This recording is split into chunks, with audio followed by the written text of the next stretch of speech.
Specially उपवन असं नाही, पण उपवनच्या साईडला जाऊन येऊया.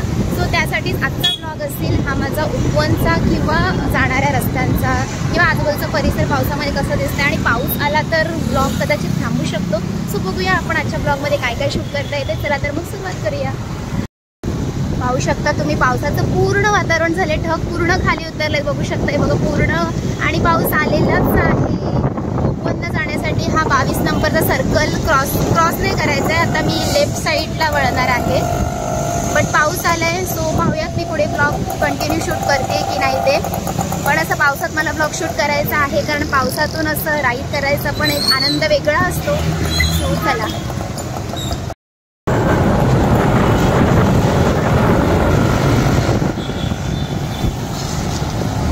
साईडला आहेत ना खूप मोठमोठे IT पार्क बनत आहेत. आता इथे देखील बघू शकता तुम्ही मोठा IT पार्क बनतोय. आणि सरळ पुढे आता लोकमान्य नगर आहे. लोकमान्य नगरवरून रस्ता थोडा बंद आहे. सो आम्ही क्रॉस करून उपवनला जाणार आहोत. आणि त्यानंतर बघूया पाऊस भेटला तर आपण बोलूयाच पुढे. आणि रस्ते बघू शकता पूर्णपणे भिजलेले आहेत, कारण पाऊस एकदा येऊन गेलेला आहे. मी आज शनिवारी व्हिडिओ शूट करते आणि ते हनुमंताचं छोटंसं मंदिर आहे. इकडे लोधाचं मोठं ऑफिस आहे.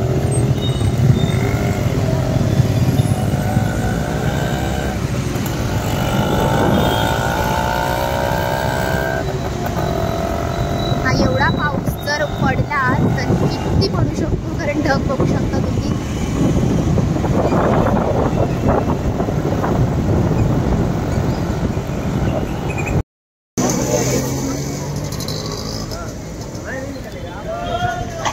ऐकायला आलं का तुम्हाला? आता तुम्हाला माहिती आहे की मी तर चालली होती लोकमान्य नगरला. मला मस्तपैकी मके दिसली 10 रुपयाला. सो म्हटलं त्याला मके घेऊया, तर मक्याचं सीझन चालू आहे. सो मके घेऊन आता मी चालले पुढे उपवनला. हे घरी घेऊन जाणार आहे बरं का. तर हे आहे लोकमान्य नगरचं बस स्टँड. आणि इथे स्वामी समर्थांचं खूप सुंदर मठ आहे बघा, श्री स्वामी समर्थ उपासना केंद्र. हे आहे आपलं लोकमान्य नगर. इकडे रोडचं काम चालू आहे, त्यामुळे आम्ही बसच्या आतून आलेलो आहोत, बस स्टँडच्या आतून आलेलो आहोत.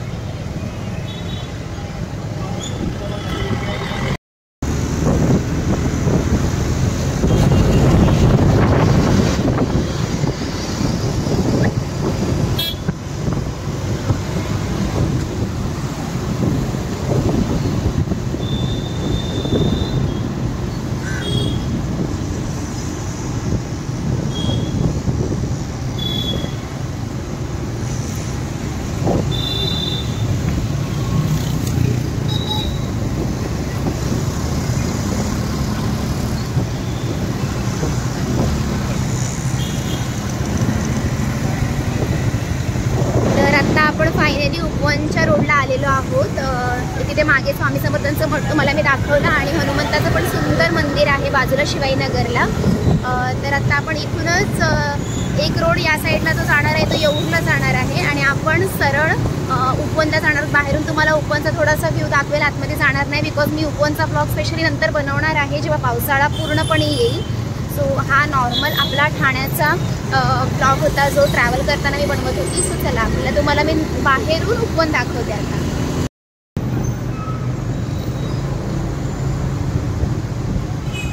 तर इकडे वरती आहे येऊर. इकडे बघितलं किती हाय टाईट सिक्युरिटी आहे, बिकॉज इकडे संजय गांधी राष्ट्रीय उद्यानला जायचा एक शॉर्टकट रोड सुद्धा आहे. इकडे बाजूला आपल्याला ना एक बाबा पावभाजी पण दिसेल, खूप फेमस आहे इकडची येऊरची.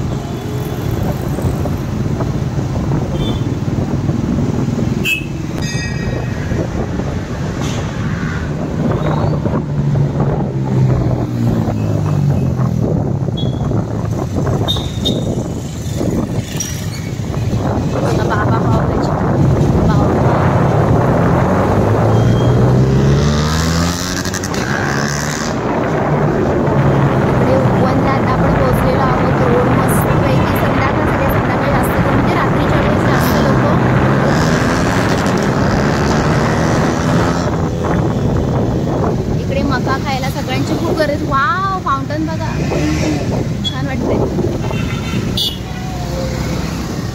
एकच एकच नंबर व्ह्यू दिसतोय, एक नंबर.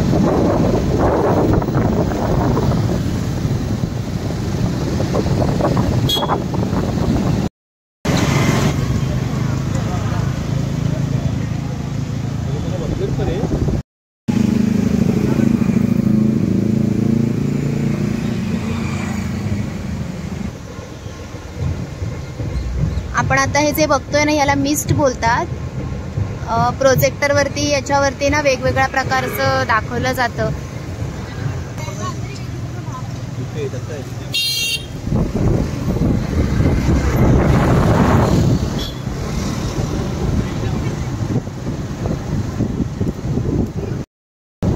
सो अशा प्रकारे पूर्ण रात्र झालेली आहे आणि मी ठाणा नाही एक्सप्लोर केलाय. जस्ट 22 नंबरपासून उपवनपर्यंतचा रोड एक्सप्लोर केला रात्रीची आणि पावसाची थोडीशी मजा घेतली. थोडे मके वगैरे घेतले कारण घरात जाऊन पण मके खायचे आहेत. पावसाचा दिवस आलेत आणि मके नाही खाणार असं होणार का? पाऊस प्लस मका म्हणजे स्वर्ग सुख, खूप भारी लागतात. सो अशा प्रकारे माझा हा ब्लॉग इथे मी स्टॉप करते. व्हिडिओ आवडला तर लाईक करा, शेअर करा, सबस्क्राईब करा. भेटूया पुढच्या ब्लॉगमध्ये. तोपर्यंत धन्यवाद, बाय बाय.